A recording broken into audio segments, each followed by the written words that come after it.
Louise is getting a bath.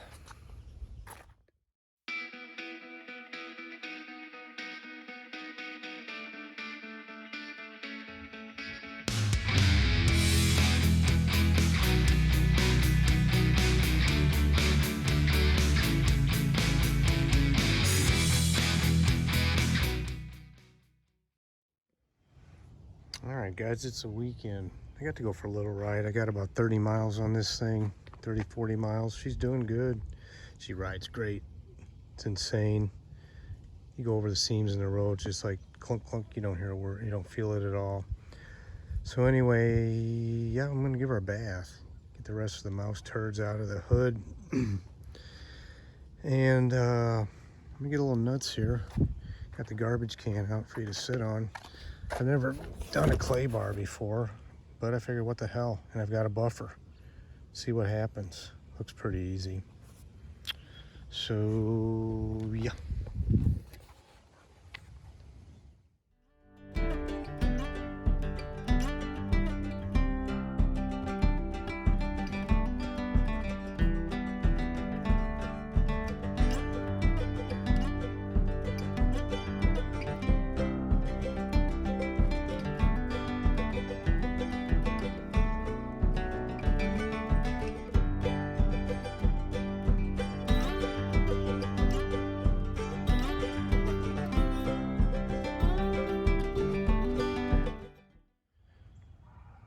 I do believe she's actually brighter. I can't rub too hard. I'll rub through the rust and spots. Sort of. Haha, half true. Yeah, she's brighter. There's stuff that ran down though. Stained the paint. Just from when we brought it in, and you know, mouse, especially on the other side, mouse poo ran out of they were in the trunk, the deck lid on the back, you know. So anyway. Yeah, you witnessed a rare event. That's me washing Louise. Can't say it's ever going to happen again. So anyway, I got this mother's stuff here. Let's have a look at it. I've never clay barred. You hear about it. So I got online. YouTube guys saw this stuff. There it is. They say you should go ahead and bust this in half. And if you drop it, toss it. Supposed to do the whole car, one of these, or several times. So I guess you spray it on, rub it like it's, you know, you're waxing it, and then rub it off. That was a lot more difficult, honestly. Like you were, you know, like rolling this crap, you know, like that, but it doesn't seem to be the case. So it's fairly warm. It's been inside. Yeah, like I said, I don't know nothing about it. Other than, you know, the guys spray it on and go on about how smooth their paint is. This is rough. Do a little one here. They finished this up inside anyway. It's supposed to rain. 0 degrees last. This is what they do, rub that shit in. Wow. Guess I could have done a better job painting or cleaning it. Yeah, 0 last week, and now it's about to, wow, is that cool? That's good for the rest of the paint. Yeah, well, I will say it is smoother. Jeez. Guys.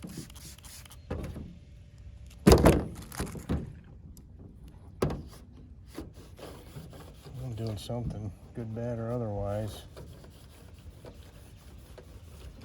I think I'm gonna have to wash it again after this. Nice. Let's get the thing out. I'm gonna need some more of these microfiber towels. In fact, I'm not even using one. Hell, that thing will be filthy in no time. My daughter's coming back. I don't know. Is it smoother? I guess. Can't be hurting anything. Yeah, we'll see. Well, that helped. It's a cloudy day, you can't tell. Maybe you can. That helped. Sure did. Brought back this life of this weather-beaten car. New finish, right? I think. Yeah, that did some good. Just like the guy said though on the videos, pretty much go through that whole bottle. And I split one of those bars of clay in half, but I got so much rust and paint chips in it that I just said, all right, we're done. They tell you if you drop it to, you know, throw it away. There's still, I mean, I could go back and do it again, I'm sure. Ain't happening. Here's a stain. I did find out that stains like this would come out. So, well, that was kind of a half-assed job, but it didn't hurt. You know, I looked at that video. I completely forgot to put a video in, a clip of the exhaust when the car was on the trailer. Matt, like I was saying before, the man's an artist. He ought to be. He's been doing it almost 40 years. Can you see that? Yeah, that's what you call a symmetry. Asymmetry, symmetrical, something. Yeah, so these are 2.5-inch pipes up front there. If you can see, you had to drop it down from 2 1/4 off the head pipe because just the way it was. He said that this car was not made to have 2.5-inch pipes over the axles. And down here, there's my hair clip. Look at that shit, huh? That's funny. You see how he took it around the starter, and over here, it's just beautiful. And I mean, I had to take the Z-bar off. So yeah, it came out fine. So anyway, oh, we damn, look at that. I had to get that out of there. Hardy har.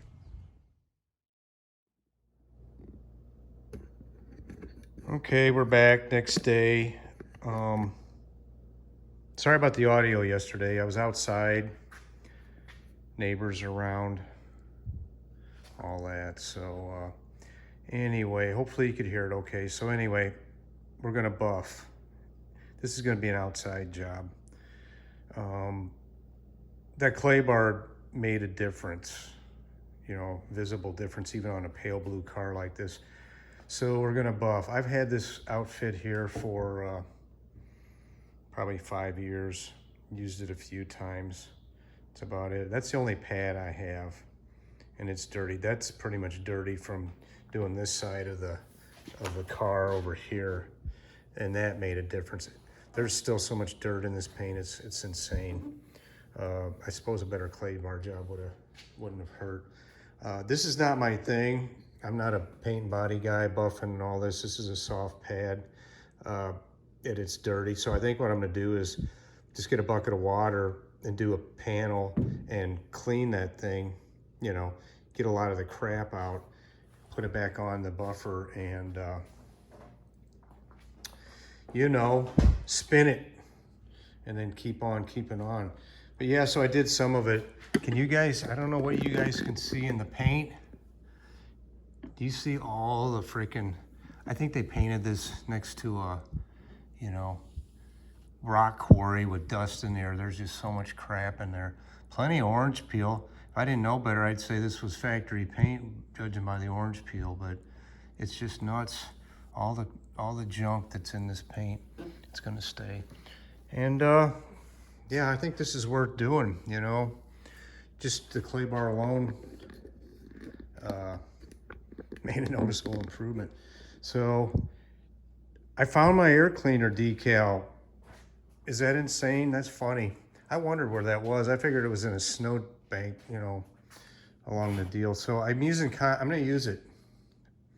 I mean, I'm restoring an old car, so I'm just gonna use this decal. If it doesn't work, I'm going to take it off and get a new one. Indie swap meet's coming up. Hope to be doing a video on that. So anyway, let's see how bad I can screw this up right in front of you guys. I'm sure if it doesn't work, it's gonna be a hell of a mess to get off. All right. Yep, Now this is contact adhesive, which means you're supposed to spray both sides. And I really thought about doing that. You guys see over here, if I sit right here, I think so. If you don't, you'll never know I did it, because I'll have to reshoot it. All right, the glue on this decal it wasn't very good at best. It's a nice way of putting it.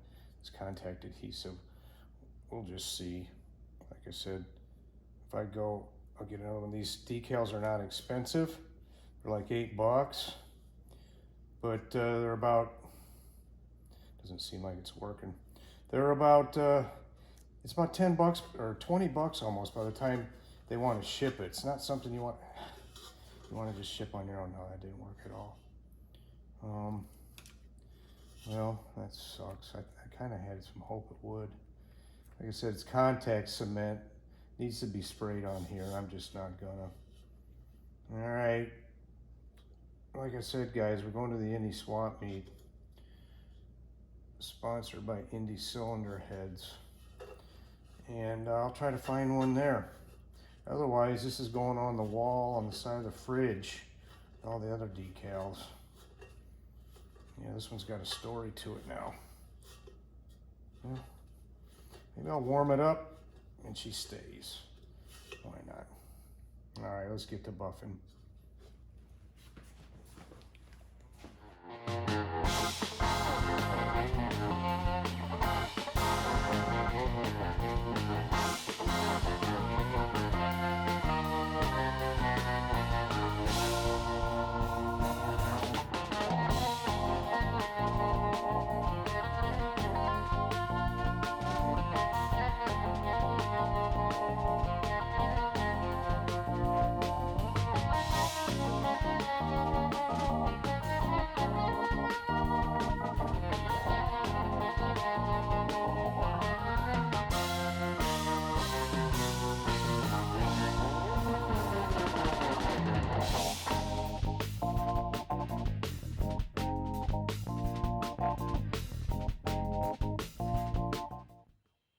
All right. Yep. Cleaned up. Give her a wash again. Can't say that was awful, really. You know, I mean, you run a machine, you get sprayed on, but so I'm gonna hit it with this, just one of these detailer things, these things. I just had that up there. I like these quick detailers different people make, just because, you know, like on the CUDA here, it's black, and I get some raindrops on, makes those little white things you can't get out. Those quick detailer things, they take it out. So yeah, she's looking a lot better, whole lot better. So I'm gonna throw this stuff on here. The GMs are filthy, you know, they look like crap. And guess what? I'm not doing a damn thing to them yet. I'll get to them. But I didn't lift the trunk up. I was gonna actually, I think the gutter in there's nasty. So I'll throw this stuff on here and call it macaroni. I need to clean the windows too, so do all that. Okay, she's all detailed up and waiting to go for a ride. Crappy weather today. I'm sure when I take it outside, I'm gonna have to probably, that's when I'm gonna see streaks and whatnot. You know, the windows are clean, sorta, and they are not in great shape. They feel pretty pitted on the outside when you run your hand over them. The windshield leaks, okay. Not awful, but some, and that's probably why the floor pans were rusted out in the front. Question is, why don't you change the seal? Well, the problem is that this car certainly has some issues, you know, in the chain down below here. You know, may not, but that would be something to find, rotted metal that you don't want to see. And the other thing is on these B bodies, the headliner, there's teeth that run all along there, right? And you don't want to go ripping the headliner and causing a bigger problem, just because a little bit of drip on the floor. So what I'm going to do is I'm going to carry that big brown tarp that was on here the morning I took it to the exhaust shop, and I'm just going to get magnets. I'm going to put a couple, 3 in the front, a couple on the top, 3 in the back. If I'm somewhere overnight and it's going to rain, you know. So yeah, it might sound silly to you, but could beat the alternative. I got my windshield wipers, 18-inch, the one on that side. Here's what they are. Rock Auto carries some N16R, and this is the 18R. Looks like this. I had to squeeze, you know, in a little bit on the wiper to make them work. Not too bad. Let's see, under here, everything's the same, like you've seen 100 times. We'll see how my decal holds up. Hopefully that's not gonna be an issue, but whatever. I think I'm gonna do my heater lines next. Why not run them down? And sooner than later, I guess, if it leaks, it leaks. You know, I'll disconnect them and go from there. Because I hope to make a trip back north here before long, and it gets chilly up there. The thing may get, I'm thinking 15 miles a gallon on the road. Tall tire, 323 rear end. While I was back here, I should have mentioned my factory tach is wanting to work. So I disconnected it so it won't launch itself, you know. Is it gummed up inside, or is it not playing well with the Pertronics ignition? Probably both. But I'm going to call Pertronics tomorrow and see what they say about factory stuff working with their... I'm not sure if it's a multi-spark thing with that Pertronics or not. But anyway, so yeah, that's about it for right now. Okay, another day. We're outside here. I'm going to put the heater hoses on. I kind of like the idea of having a heater that works. So my decal's staying on well. I think it's stuck well. I called Pertronics about the tach. I do have to have a resistor, a 10K 0.5 watt inline resistor. But I don't think that's going to make my tach work any better because it's gummy. So that won't. It is what it is, right? So I got all this stuff. I'm going to put some heater hose on, see if my heater core leaks. I went and sprung for one of these guys. You know what? It wasn't much. I don't remember how much. It's money in the bank. These are the factory clamps that go on. They had blue paint on them. They sprayed it. This one was cracked most of the way through. So I just put some epoxy on the inside. Yeah. So let's get some heat going. I took her for a ride this morning. She was chilly. I would have appreciated a little heat. So yeah, here we go.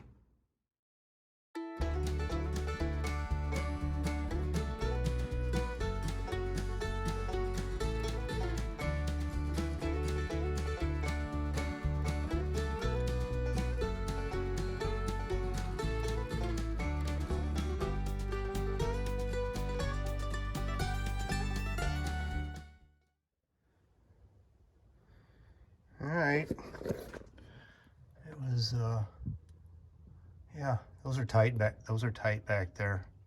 Yes, they are. I think these are the clamps that were on here when I got the car.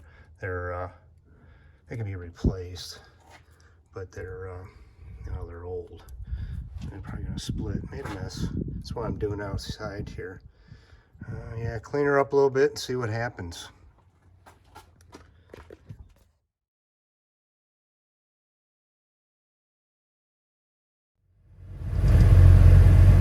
Alright guys, I don't know what you're going to be able to see in here.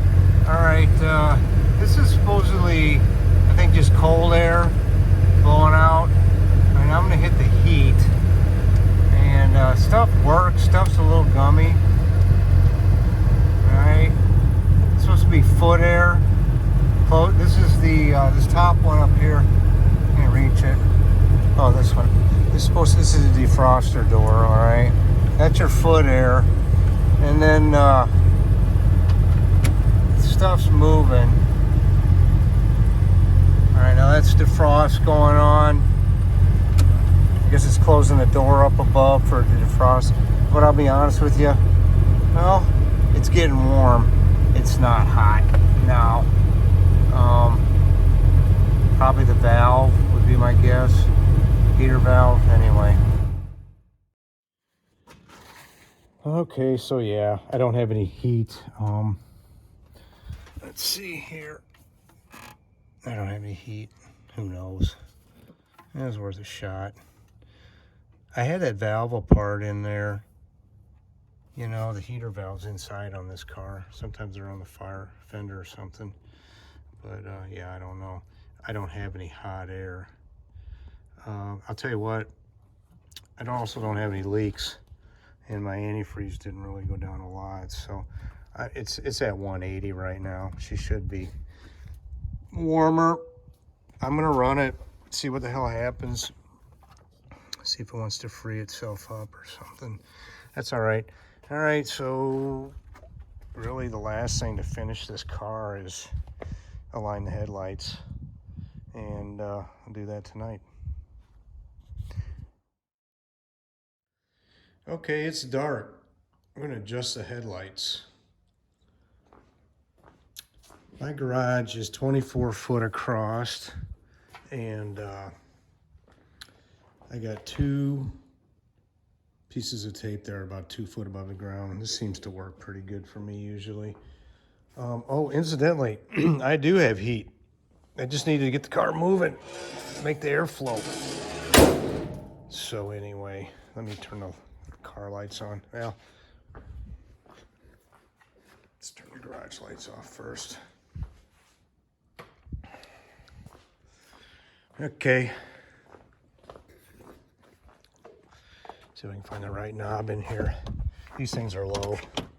There's no question. There we go. Yep. Okay. Now, I'm no expert at this, but I do seem to get them lined up okay. Looks like the left one is it's certainly low and to the right. And looks like the right one's also low and way to the right. So we'll see if we can't get these things raised up.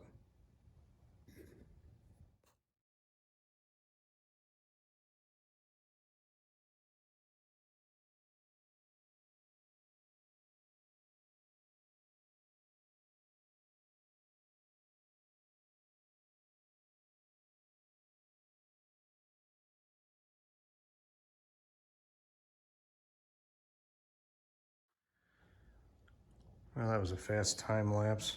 How much to this? I guess that's okay. I actually, you know what, I need to start using this phone to do this job. I can see it a lot better. In fact, it looks to me like that right side, it's pointing to the right a little bit, but that does shine off into the you know, off the side of the road. And yeah, I'm gonna bring it up a little more. I'm pretty cool with that. Looks pretty good. Yeah, I'll bring it over a little. Anyway, yeah, okay.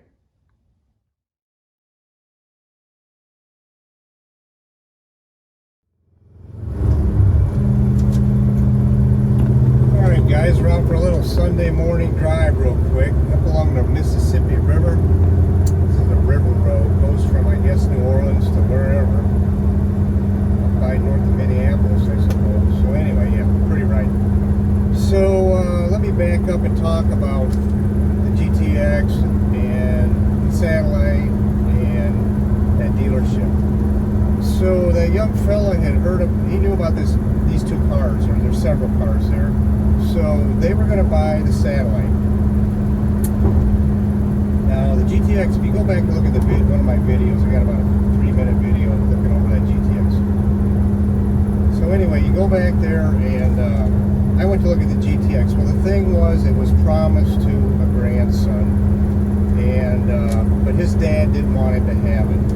All right, the kid was 18. His old man didn't want him to be out in Montana getting killed on the unlimited speed limit or whatever they got going there. So he didn't want him to have it.